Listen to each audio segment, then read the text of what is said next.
Hey guys, I welcome you all to GSN law. 7 सितंबर के daily legal and polity news में आपका स्वागत है। ये वीडियो एडवोकेट्स, सीए, सीएस और इन सभी प्रोफेशन से जुड़े स्टूडेंट्स के लिए भी है। साथ ही साथ अगर आप यूपीएससी, पीएससी, जुडिशरी या फिर किसी अन्य एग्जाम की तैयारी कर रहे हैं तो ये वीडियो आपके लिए इम्पोर्टेंट है। शुरू करने से पहले मैं आपको बता दूं कि आप हमसे in different social media platforms पे जुड़ सकते हैं और अगर आपका कोई क्वेश्चन है तो आप मुझसे कोरा पे पूछ सकते हैं। आज के वीडियो में हम सबसे पहले बात करेंगे पर्सन्स विद डिसेबिलिटी के लिए जो यूनाइटेड नेशंस की गाइडलाइंस आई हैं उनके बारे में। कॉन्स्टिट्यूशन में हम ऑनरेबल सुप्रीम कोर्ट के उस केस के विषय में डिस्कस करेंगे जिसमें जुडिशियल ऑफिसर्स के हाई कोर्ट में एलिवेशन के विषय में एलिजिबिलिटी के ऊपर कुछ रेस्ट्रिक्शंस लगा दिए गए हैं। इसके अलावा कॉर्पोरेट लॉ में हम बात करेंगे 1 सितंबर को अपफ्रंट मार्जिन से रिलेटेड सेबी की नई गाइडलाइंस लागू हो गई हैं और इन नई गाइडलाइंस का क्या इफेक्ट होगा ये भी समझने की कोशिश करेंगे। अब देखिए, इस समय फिजिकल हियरिंग पे रिस्ट्रिक्शंस की वजह से ऑनरेबल सुप्रीम कोर्ट के काफी कम रिपोर्टेबल जजमेंट्स आ रहे हैं। इसी वजह से आज हम क्रिमिनल लॉ में मध्य प्रदेश हाई कोर्ट के उस जजमेंट की बात करेंगे जिसमें सेक्शन 41 ऑफ सीआरपीसी की एप्लीकेबिलिटी के बारे में बात की गई है।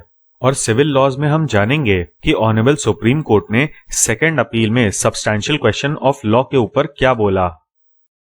अब यूनाइटेड नेशंस ने पहली बार पर्सन्स विद डिसेबिलिटीज के लिए गाइडलाइंस निकाली हैं regarding access to social justice और इसमें जस्टिस सिस्टम के एक्सेसिबिलिटी के लिए भी बात की गई है।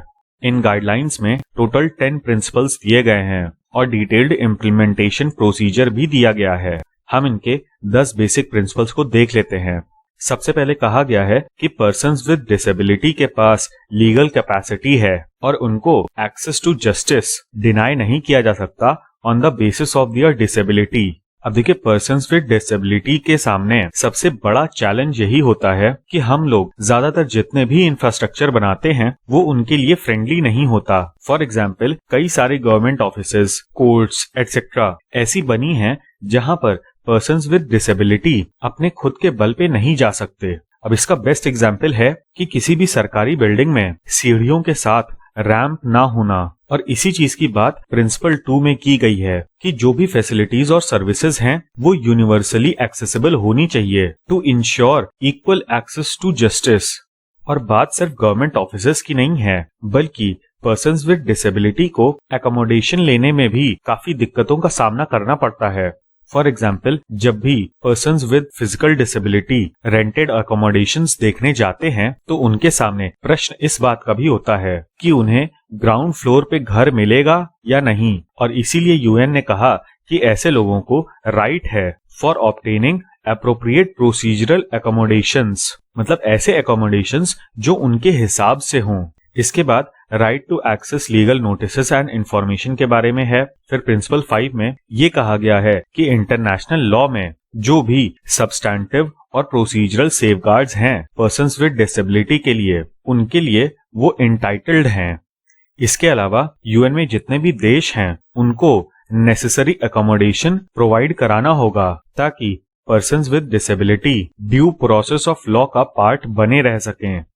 इसके बाद बात की गई है फ्री या फिर अफोर्डेबल लीगल असिस्टेंस की, जिसको हम फ्री लीगल एड के नाम से भी जानते हैं। अब आप मुझे कमेंट सेक्शन में बताइए कि संविधान के किस आर्टिकल में लिखा गया है फ्री लीगल एड के बारे में। अब प्रिंसिपल 7 काफी इंपॉर्टेंट है कि देखिए, हमारे यहाँ जितने भी नॉन फील्ड वर्क हैं उसमें भी रिक्रूटमेंट के समय पर कई जगह पे पर्सन्स विद डिसेबिलिटीज को एंट्री नहीं मिलती। तो प्रिंसिपल नंबर 7 आप याद रखिएगा क्योंकि लगभग हर एक एग्जामिनेशन में इस चीज का मुद्दा उठ चुका है, इंक्लूडिंग जुडिशियल सर्विसेज एग्जामिनेशंस। और इस प्रिंसिपल के अंतर्गत ये कहा गया है कि पर्सन्स विद डिसेबिलिटी को राइट होगी to participate in the administration of justice on an equal basis with others. इसके अलावा पीडब्ल्यूडीज को राइट होगी to report complaints and initiate legal proceedings किसी भी ह्यूमन राइट वायलेशन के बारे में या फिर किसी भी क्राइम के बारे में, और साथ ही साथ उनको अफोर्डेबल रेमेडीज भी प्रोवाइड कराई जाएंगी। इसके अलावा यूएन ने कहा कि मॉनिटरिंग मैकेनिज्म, मतलब कोई भी पॉलिसी आने के बाद उसके इम्प्लीमेंटेशन पे रिपोर्टिंग बहुत ही ज्यादा जरूरी है और इसके लिए स्टेट्स को ध्यान रखना होगा। और ये प्रिंसिपल 10 भी इम्पोर्टेंट है क्योंकि इसमें कहा गया है कि जितने भी लोग जस्टिस सिस्टम में काम कर रहे हैं उनको अवेयरनेस और ट्रेनिंग प्रोग्राम्स प्रोवाइड कराए जाएं ताकि वो पर्सन्स विद डिसेबिलिटी को हेल्प कर सकें in their access to justice. अब इस संबंध में कुछ बेसिक चीजें जान लेते हैं। पहले तो UN convention on rights of persons with disabilities 2007 में यूनाइटेड नेशंस के द्वारा अडॉप्ट किया गया था और ये 21वीं सदी का पहला ह्यूमन राइट्स से रिलेटेड इंस्ट्रूमेंट या फिर डॉक्यूमेंट था और इसमें पर्सन्स विद डिसेबिलिटीज को डिफाइन किया गया है और कहा गया है कि ये वो लोग होंगे जिनको long term physical, mental, intellectual और सेंसरी इम्पेयरमेंट्स होंगे।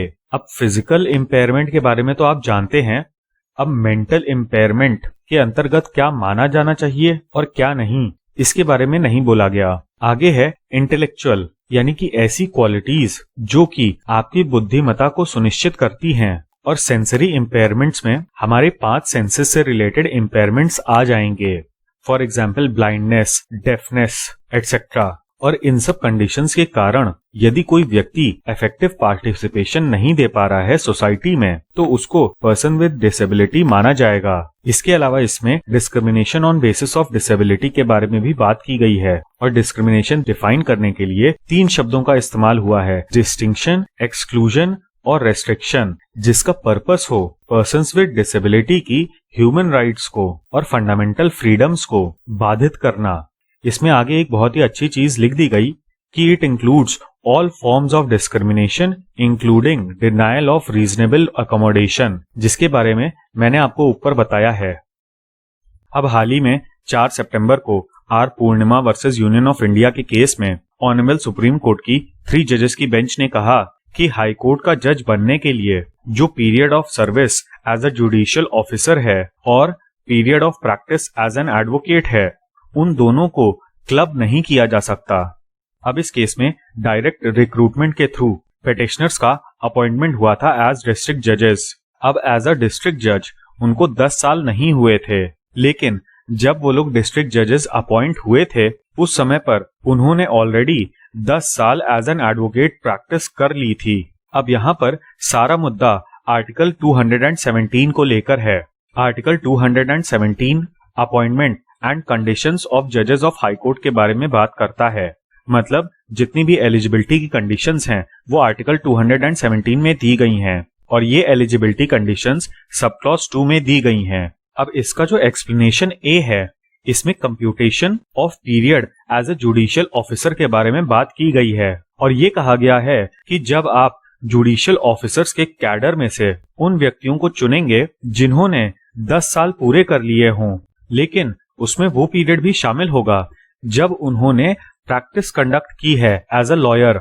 अब यहाँ पर पिटिशनर्स का कहना था कि उनसे जूनियर लोगों को रिकमेंड कर दिया गया for elevation to the High Court on the basis of explanation A under article 217(2). इसके अलावा पिटिशनर्स ने कहा कि ये जितने भी क्लॉजेज हैं इनको साइमल्टेनियसली अप्लाई करना चाहिए।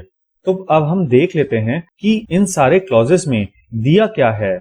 अब जैसा मैंने आपको बताया कि आर्टिकल 217 के क्लॉज 2 में क्वालिफिकेशंस दी गई हैं टू बी ए जज ऑफ हाई कोर्ट और इसमें सबसे पहली कंडीशन सिटीजन ऑफ इंडिया है।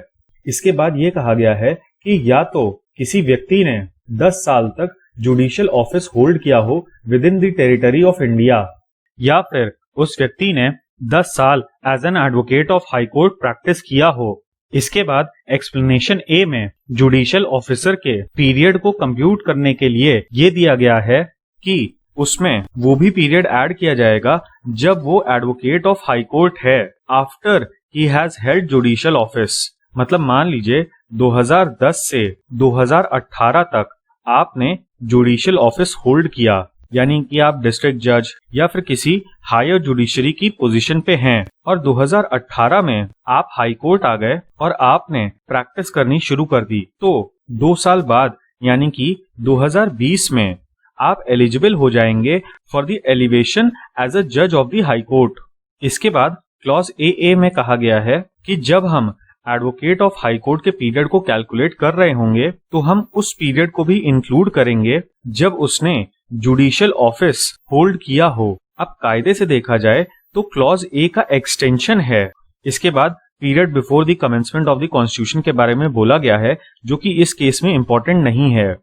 अब देखते हैं कि इस केस में ऑनरेबल सुप्रीम कोर्ट ने क्या डिसाइड किया। पहले तो कोर्ट ने कहा कि आर्टिकल 217(2) सिर्फ एलिजिबिलिटी क्राइटेरिया और कंप्यूटेशन प्रोवाइड कराता है, और आगे कहा कि यहाँ पर 2 क्यूज हो जाते हैं या फिर 2 लाइनें हो जाती हैं जिसमें आप खड़े हो सकते हैं। एक लाइन में आप एज अ जुडिशियल ऑफिसर खड़े हो सकते हैं और दूसरी लाइन में एज एन एडवोकेट आप खड़े हो सकते हैं। मतलब कि मान लीजिए आप जुडिशियल ऑफिसर हैं, तो आप जुडिशियल ऑफिसर रहते हुए अपने एडवोकेट की प्रैक्टिस को यहाँ पर इंक्लूड नहीं कर सकते, क्योंकि पहले तो क्लॉज ए में ये दिया गया है after he has held any judicial office, यानी कि आपके जुडिशियल ऑफिस में आने से पहले का पीरियड नहीं कैलकुलेट होगा, बल्कि जुडिशियल ऑफिस से सीज करने के बाद जो आपने हाईकोर्ट में प्रैक्टिस की होगी उसको इंक्लूड किया जाएगा। हमारे केस में पेटिशनर्स ने जो प्रैक्टिस की थी वो before the appointment as a judicial officer की थी, और सेम चीज एडवोकेट ऑफ हाई कोर्ट के केस में भी है। कुल मिलाके कोर्ट का ये कहना था कि आप दोनों जगह का बेनिफिट नहीं ले सकते हैं, और ये दोनों प्रोविजंस साइमल्टेनियसली तो बिल्कुल भी अप्लाई नहीं होंगे। आगे कोर्ट ने अपने कंक्लूडिंग रिमार्क्स में ये कहा कि जुडिशियल ऑफिसर रहते हुए आप एज अ जुडिशियल ऑफिसर की ही लाइन में खड़े हुए हैं, और उस समय पे आप हाई कोर्ट की अपनी प्रैक्टिस को इंक्लूड नहीं कर सकते।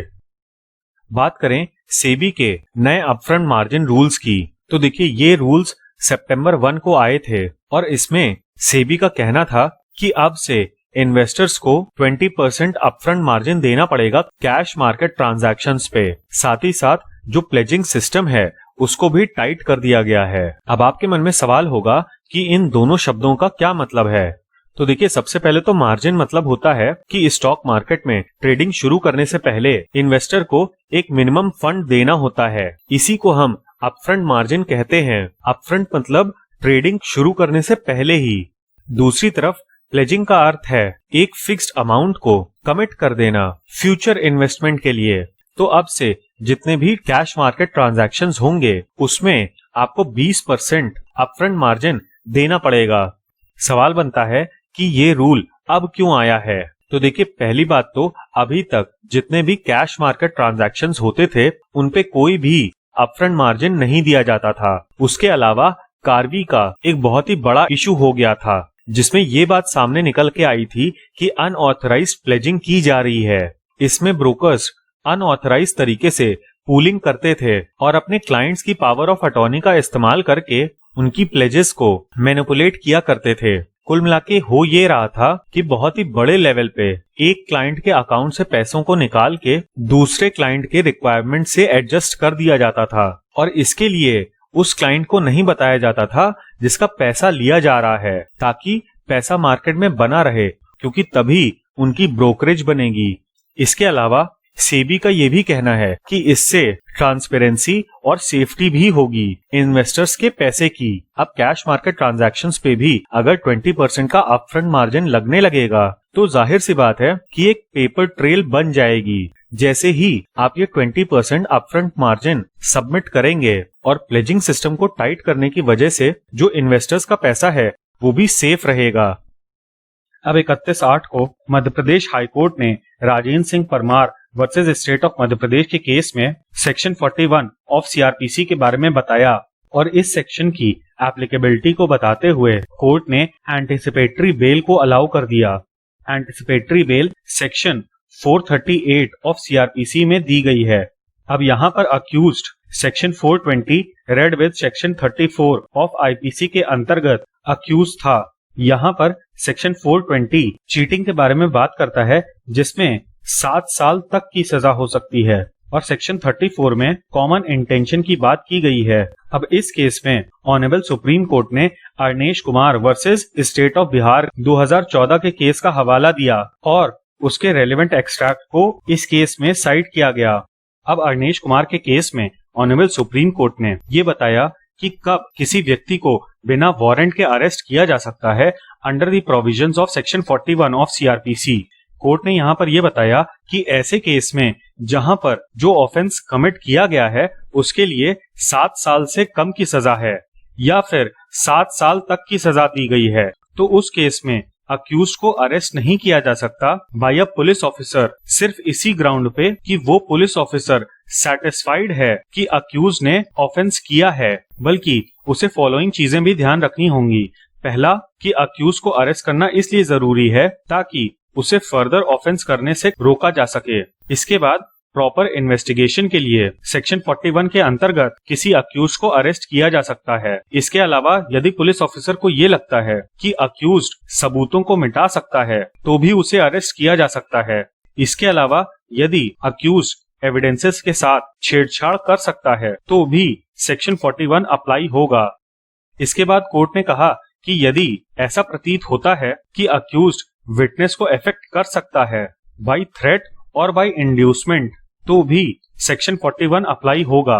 और लास्टली, अगर पुलिस को ऐसा लगता है कि कोर्ट में अक्यूज्ड की प्रेजेंस को इंश्योर नहीं किया जा सकता, मतलब अक्यूज्ड शहर छोड़ के भाग सकता है या फिर भारत के बाहर जा सकता है, तो भी अक्यूज्ड को अरेस्ट किया जा सकता है under the provisions of section 41।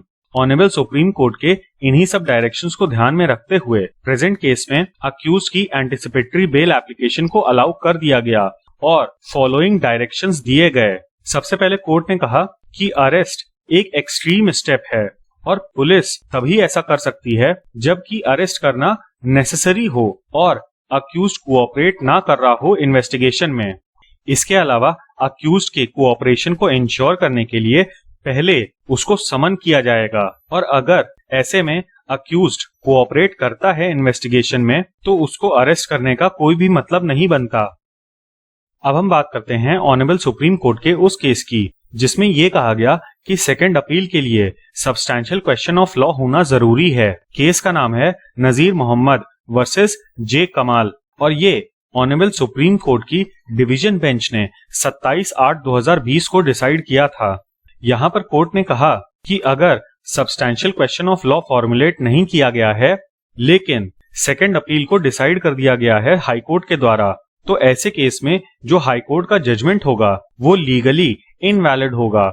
Second appeal की बात सेक्शन 100 ऑफ सीपीसी में की गई है।